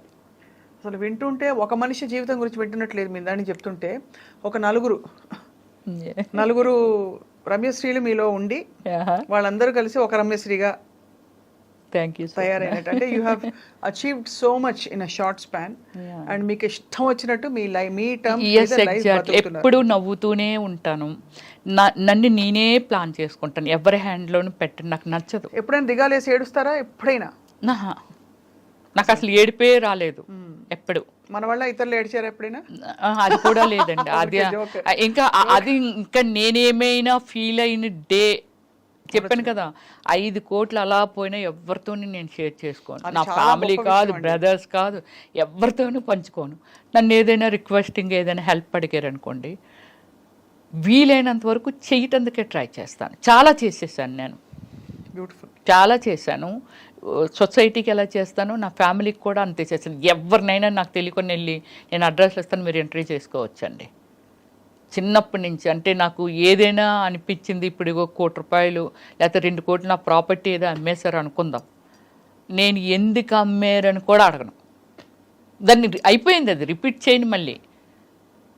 బాబోయ్, మీలా ఉండడం చాలా కష్టం. ఎవ్వరా అమ్మేసావు కదా ఎవ్వరా అని కూడా, గాడ్ ప్రామిస్లీ నేను ఎప్పుడు ఎవరిని అడగలేదు. అమేజింగ్, చాలా చాలా అమేజింగ్ క్వాలిటీస్. చాలా అమేజింగ్గా మీ లైఫ్ని మీరు ప్లాన్ చేసుకున్నారు రమ్యశ్రీ గారు. ఫస్ట్ మీరు అసలు సాహస వనిత. మా ఇంటికి వస్తే మీకు తెలుస్తుందండి, it's like 7 star above my బెడ్రూమే కాదు, హాలే కాదు, డైనింగ్. కూర్చున్నాను అంటే అంత పీస్ఫుల్గా ఉండాలి. బెడ్రూమ్లోకి వెళ్తే ఒక స్వర్గలోకంలోకి వెళ్ళట్టు. అయితే మీరు ఎప్పుడు కాదనను అన్నారు కాబట్టి ఎప్పుడైనా మీరు అనుమతిస్తే వచ్చి మీ ఇల్లు చూస్తాం. అయ్యో షూర్, డెఫినెట్లీ. అది ఇంకొక ఇల్లు విల్లా కట్టుకుంటున్నాను, కన్స్ట్రక్షన్ అవుతుంది. 5 monthsలో చేంజ్ అయిపోతాను. డ్రీమ్ అంతే. అప్పుడులో రమ్యశ్రీ డ్రీమ్ హౌస్ అని వేశారు. అంటే ఎవరెవరో ఏదో కట్టుకోవడం ఇంకా బాగా కట్టేసి ఉండొచ్చు, కానీ నా టేస్టు, నా ఫీలింగు అంటే పడుకుంటే ఇలా ఉంటుందా అనేది. బెడ్రూమ్ అంటే బెడ్రూము, నా బాత్రూమ్ కూడా అంత గార్డెనింగే, చాలా లవ్లీగా ఉంది వినడానికి. వాష్రూమ్ కూడా వాష్రూమ్ లాగా ఉండదు, అన్ని వాష్రూమ్స్ ఒక మంచి ఒక బెడ్రూమ్ కంటే మించి ఉంటాయి వాష్రూమ్స్. అలా అంటే అది నాకు ఇష్టం అనమాట. మీరు అసలు ఇవన్నీ కాదండి, మీకు ఇష్టం వచ్చిన టర్మ్స్ మీద మీరు బతకడం, అదే ఎగ్జాక్ట్లీ అదే చాలా ఇక్కడ రిమార్కబుల్ థింగ్. ఎగ్జాక్ట్లీ అండ్ చాలా చాలా inspiring for so many people watching. Yeah and చాలామంది మహిళలకు మీరు ఇచ్చిన అడ్వైజ్ ఇవాళ ఏంటంటే మీ డెసిషన్స్ మీరే తీసుకోండి. ఎస్ అండ్ ఎవరికి ఏవి చెప్పది, మనం అబలలు కాము సబలలు అని చెప్పి. అంతే. అంతేగా? ఎక్కడున్నాం స్వప్న గారు? ఎగ్జాంపుల్ మీరే చెప్తున్నాను నేను. మీ ఇంటర్వ్యూ అంటే చాలామంది అంటే నేను మిమ్మల్ని పొగట్టలేదు, నేను ఫ్రాంక్గా చెప్తున్నాను. మీ ఇంటర్వ్యూ, స్వప్న ఇంటర్వ్యూ అంటే చాలా జెన్యూన్ ఉంటుంది, చాలా అసలు ఎంత బాగా మాట్లాడుతుంది, అడుగుతుంది, చాలా హోమ్లీ ఉంటుంది. ఇలాంటివి నేను ఎప్పుడో విన్నివి, ఎప్పుడో నేను విన్నాను అంతే. సో అలా అంటే ఏమిటంటే నేను కూడా నా సెల్ఫ్ డిసిషన్స్ ఏనండి అన్నీని. ఒకరి వల్ల ఏడవకూడదు, ఒకరి వల్ల నవ్వకూడదు, అంతే. టీవీ ఒక 10 రోజులు చూడకపోయినా ఆశ్చర్యపోవక్కర్లేదు, నాకు టైం దొరకలేదు అంతే. ఎవరైనా ట్రోల్ చేశారా మిమ్మల్ని ఎప్పుడైనా? చేయలేదు, చేయలేదు, ఇప్పటి వరకు లేదు. చేయలేదు. ఏంటి శ్రీరెడ్డి గారి గురించి మాట్లాడినప్పుడే నన్ను చేయలేదు, నన్ను ఏమనలేదు ఆమె. అంటే నేనేమంటానంటే అండి, ఇప్పుడు శ్రీరెడ్డి అనే ఒక వ్యక్తి ఉంది, ఆమె పర్సనల్ లైఫ్, అవునంతే, తన ఆమెది, ఇట్స్ హర్ చాయిస్, అంతే, ఆమె చాయిస్. ఆమె ఎలా ఉండాలని డిజైన్ చేసుకుందో అందులో వెళ్ళిపోతుంది. నష్టము లాభం ఆమె ఫేస్ చేస్తుంది, నాట్ టు యూ అండ్ మీ, అంతే కదా. సో అలాంటప్పుడు నేను ఒకటే పాయింట్ ఆమె గురించి మాట్లాడమంటే చెప్పాను. తప్ప రైట్ అనేది నిర్ణయం తీసేసుకుంది, అయిపోయింది. దాని గురించి మనం ఆర్గ్యూ చేసా అనవసరం. కానీ ఫీల్డ్లో ఇలా ఉంటారనుకుంటే చాలా తప్పు. పాడైపోవడమైనా పట్టమైనా మనమున్నాము. సొసైటీ నుంచి నువ్వేం తీసుకుంటున్నావు, అంటే నీకేం కావాలి, ఏం తీసుకుంటున్నావు, దాన్ని బట్టి మనం ఫెయిల్యూర్ ఆర్ సక్సెస్ అనేది తెలుస్తుంది. ఆమె ఆ పాయింట్ తీసుకుంది. నన్ను వాళ్ళు వేధించారు, వీళ్ళు పడుకోమన్నారంటే పడుకోకూడదు. నీకు పడుకోవడం ఇష్టం లేకపోతే పడుకోవడం మాని. దాన్ని ఓపెన్ చేయడం వల్ల నష్టం లాభం ఆమె భరించింది. ఖచ్చితంగా లేదండి. అంటే నేను ఈ విషయంలో తను ఒక పాయింట్ని లేవనెత్తడం, మీకు ఆ ఎక్స్పీరియన్సెస్ అవ్వలేదేమో, మీరు చాలా అదృష్టవంతులు. అలా అయిన వాళ్ళకి ఖచ్చితంగా ఎలా డీల్ చేయాలో అనేది తన స్టోరీ ఓపెన్ అప్ చేసి అలా చెయ్యడం తప్పన్నాను నేను. అది కరెక్ట్. ఏదైతే ఆమె చేసిందో అది చేయడం తప్పు. పోరాడు, నిన్ను నువ్వెందుకు కించిపరుచుకోవాలి? అర్థమైంది, అదే అంతే కదా. ఎందుకంటే తర్వాత బాధలు వాళ్ళకే కదా, కాబట్టి అది రైట్. గుడ్ ఆర్ బ్యాడ్ మనం తీసుకుంటాము. ఏముందండి, పండు ఉంది చెట్టునంటే రాయి ఇసరటందుకి, పండు లేని చెట్టుని ఎవ్వరు ఏమి కొట్టరు, పండుని దగ్గర రాళ్ళు అందరూ ఇసురుతుంటారు. బట్ దాన్ని ఏమిటంటే జాగ్రత్తగా మళ్ళీ ఆ పండు రాలిపోయినా చివరిస్తుంది, మళ్ళీ అన్నీ అవుతుంది, అన్నీ చేస్తుంది. కాకపోతే డిసిషన్ ఈజ్ రాంగ్ అంటాను అంతే. ఆమె ఒక ఎగ్జాంపుల్, నువ్వు చేసింది ఇలా జరుగుతుంది, ఇది తప్పు, ఇలా చెయ్యకూడదు, ఇలా బిహేవ్ చేస్తున్నారు అనేది అలా చెప్పుంటే ఇంకా చాలా దూరం వెళ్ళి ఉండేది అది.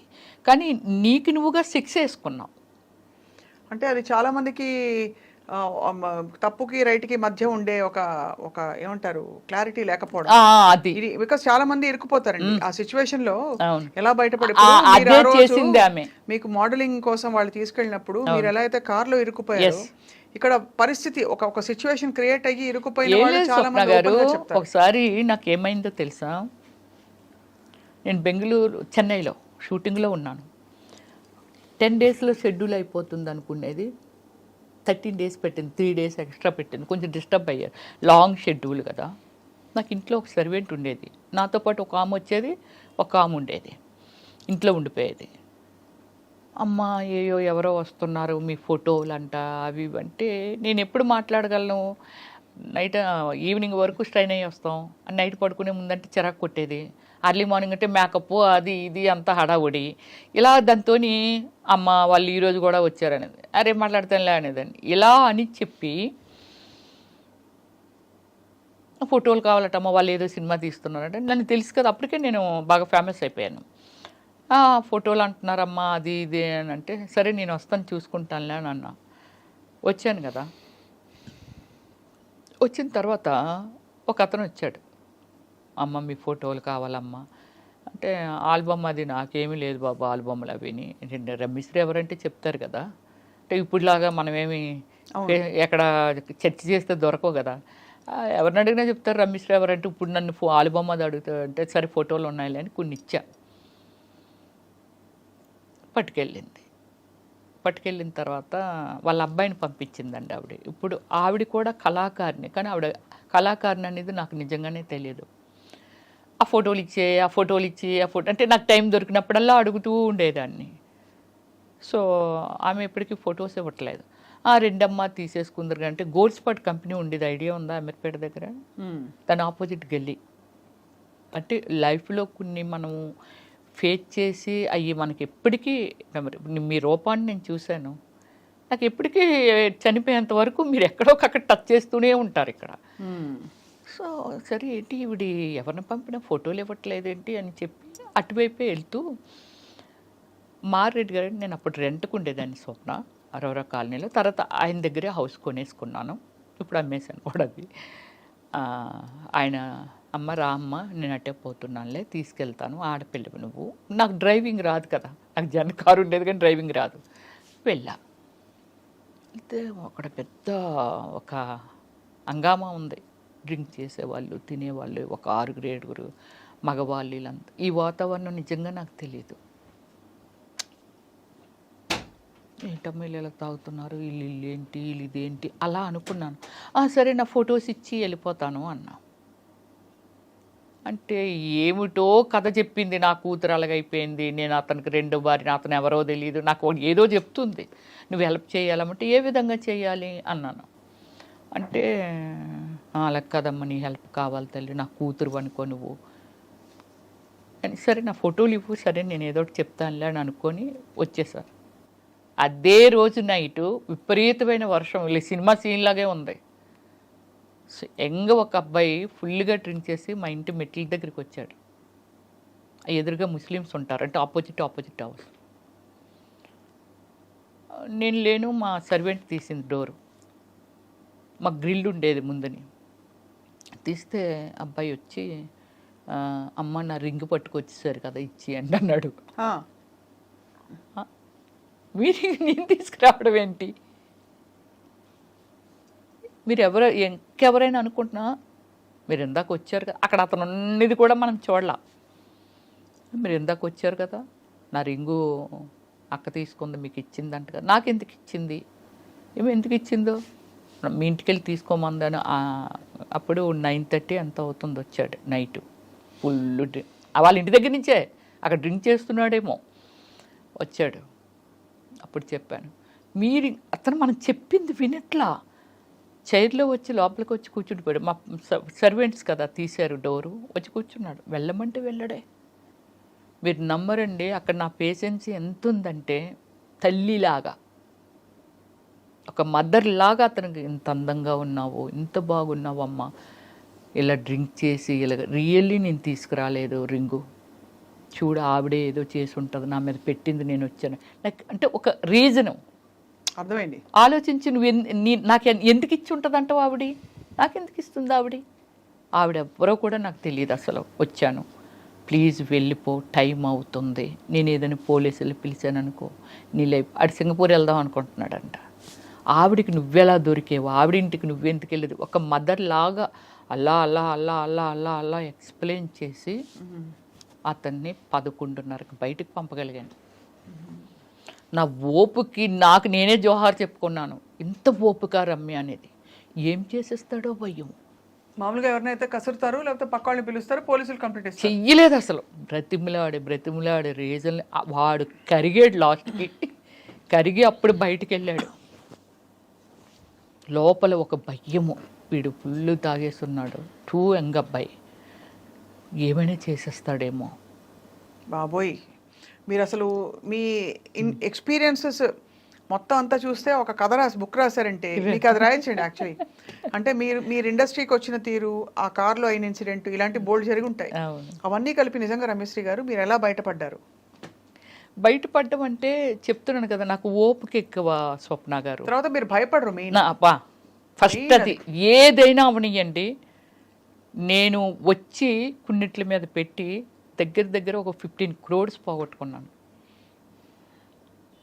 నాకు గాడ్ ఫాదర్ లేక, అంటే చెప్పేవాళ్ళు లేక, ఓ దీని మీద అయితే ఇది పెరుగుతుంది, ఇదైతే ఇలాగ అవుతుంది, ఆ పాపం ఇలా అడుగుతాను ఇచ్చేస్తారా అట్లే, ఇలా అనుకొని పోగొట్టుకొని ఉంటాను. కానీ ఏ రోజు దాని గురించి నేను ఆలోచించిన రోజు నాకు ఇంకా రాలేదు.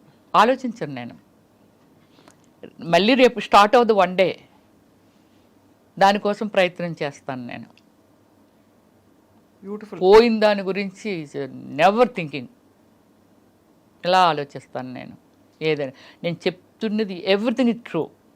అఫ్ కోర్స్, అంటే వి బిలీవ్ మీరు వచ్చి మీరు ఇంత మీ కథ అంతా చెప్పుకోవడం, మీ జరిగిన ఎక్స్పీరియన్స్ చెప్పుకోవడమే ఖచ్చితంగా మిమ్మల్ని నమ్ముతున్నా. అంటే మీ ఎక్స్పీరియన్స్ ఎంత రియలో అర్థమవుతుంది. ఒక అబ్బాయి చెప్పాడండి, ఓమల్లి సినిమా చేశాను కదా, వాళ్ళ పేరెంట్స్ ఓమల్లి అంటే ఆ నలుగురు అనేది ఒకటి ఏదో వచ్చింది కదా అప్పుడులో, మీరు వినేవాళ్ళు. సినిమాలు, చిన్న సినిమాలు రిలీజ్ అవనివ్వట్లేదు, థియేటర్స్ ఇవ్వట్లేదు, సో ఇప్పుడు ఆ మూవీస్ బయటికి వెళ్ళట్లేదు, అది ఇదని డేర్ అండ్ డాష్తో రిలీజ్ చేశాను. సినిమా యూట్యూబ్లో పెట్టిన తర్వాత ఎవరో నా ఫ్యాన్, వాళ్ళ పేరెంట్స్ సినిమా చూసారట. ఇంత అందంగా ఉంటుంది, అమ్మో ఇంత బాగుంది, ఎందుకు అలాంటి క్యారెక్టర్లైజ్ చేస్తుంది ఆవిడని. అప్పుడు దాకా నా మీద ఉన్న ఒపీనియను, ఏంటి ఇలాంటి క్యారెక్టర్లు చేస్తుంది ఇవిడి అనేవాళ్ళు. అంటే ఎప్పుడైనా సినిమాల్లో సీన్ వస్తే, ఈ అబ్బాయికి అంత ఒపీనియన్ ఏమీ లేదు నా మీద. ఎవరో ఒక ఫ్యాన్, వాళ్ళ పేరెంట్స్ అంటున్నాడు, అమ్మో ఎలా చేసిందో తల్లి అలాగన్నారంట. అబ్బాయి నాకు ఫోన్ చేసిన థర్డ్ డే అబ్బాయి యూఎస్ఏ వెళ్ళిపోతున్నాడు. ఫోన్ చేసి నాతో చెప్తాడు, ప్లీజ్ మేడం అలాంటి క్యారెక్టర్ చేయకండి, నా పర్సనల్గా ఫీల్ అయ్యి చెప్తున్నాను, very very extraordinary human being, అన్ని షేడుల్లోనూ మీరున్నారు, కానీ సినిమాలో మీరు చేసిన క్యారెక్టర్ చూస్తే చాలామంది ఈవిడ ఎలాంటిదో, అంటే క్యారెక్టర్ సినిమాలో క్యారెక్టర్ని బట్టి, మీ పర్సనల్ లైఫ్ ఎవ్వరికీ తెలియదు, కానీ సినిమాలో క్యారెక్టర్లు బట్టి మిమ్మల్ని తప్పుగా అనుకుంటారు, చీప్గా అనుకుంటారు. కానీ ఓమల్లి సినిమా మీ టాలెంట్ చూసిన తర్వాత ఎందుకు ఈమె ఇలాంటి క్యారెక్టర్లు చేస్తుందా అని నాకు అనిపించింది మేడం. ప్లీజ్ మేడం ఇంకెప్పుడు ఎలాంటి క్యారెక్టర్స్ అన్నాను నేను. ఒక హీరోయిన్ ఉంది, హీరోయిన్ షార్ట్ డ్రెస్ వేయట్లేదా? ఇప్పుడు ఈరోజు మీరు చూస్తున్నారు చాలా ఈవెంట్స్కి, ఒక హీరోయిన్ వెళ్ళాలంటే ఒంటి మీద బట్టలు కూడా లేకుండా వెళ్తున్నారు, అంటే ఆ విధంగా డిజైనింగ్ డ్రెస్. అవును, ఒక హీరోయిన్ని రిసీవ్ చేసుకుంటే కదా ప్రొడ్యూసర్స్, ఆడియన్స్ రిసీవ్ చేసుకుంటే కదా ప్రొడ్యూసర్స్ అమ్మాయిని మళ్ళీ పెట్టుకుంటారు. కాబట్టి ఆ పార్ట్ ఆఫ్ ద గేమ్ అది అంతే. దానికి ఆ క్యారెక్టర్ చేయకండి, ఈ క్యారెక్టర్ ఎవరో ఏదో అనుకుంటారంటే నేను ఎలా, అంటే నాది ఎలా ఫుల్ఫిల్ అవుతుంది నా డ్రీమ్. ఇప్పుడు నేను బిజీగా ఉండాలి, బాగా ఉండాలి, డబ్బులు సంపాదించాలి, ఏ క్యారెక్టర్ వచ్చినా చేశాను. 7 వేరియేషన్ చేశాను నేను బిజీ ఉన్నాను, అందులో నాకేమీ తప్పు అనిపించింది అదేమీ లేదు. ఒక డాక్టర్ ఆపరేషన్ చేస్తే గుండు కోసేసి అది చేసి ఇది చేసి టిచ్చింగ్ చేసి అక్కడ అతుకుంటుంది, తప్పదు మరి, కుట్టినప్పుడు అతుకుంటుందా? అవును, అంతేగా. డాక్టర్ అంటే డాక్టర్ ఎందుకు చేశారు? అమ్మో గుండు కోస్తే భయం వేస్తుంది, ఎవరైనా ఏమైనా అనుకుంటారు అనుకుంటే ఆయన ఎలా డాక్టర్ అవుతారు? మనల్ని బ్రతికించాలి కదా. కానీ I'm very happy, end of the day so happy. ఎందుకంటే కొన్ని కోట్ల జనాభాకి ఐడెంటిఫై, అవును, కొన్ని కోట్ల జనాభాకి ఎంటర్టైన్మెంట్, అండ్ మీకు కావాల్సిన డ్రీమ్స్ మీరు ఫుల్ఫిల్ చేసుకున్నారు. అంతే. ఇప్పుడు నెక్స్ట్ సెకండ్ ఇన్నింగ్స్ మొదలు పెడుతున్నారు రమేష్, ఆల్రెడీ పెట్టేశాను. వి విష్ యూ హార్ట్ ఫెల్ట్ గా ఆల్ ది బెస్ట్. అతి త్వరలో మిమ్మల్ని మళ్ళీ తెర మీద తడుక్కుమని మెరుస్తూనో, తెర వెనక ఇంకా టిష్యూమని షూట్ చేస్తూనో ఖచ్చితంగా మిమ్మల్ని యాక్టివ్ గా చూడబోతున్నాం.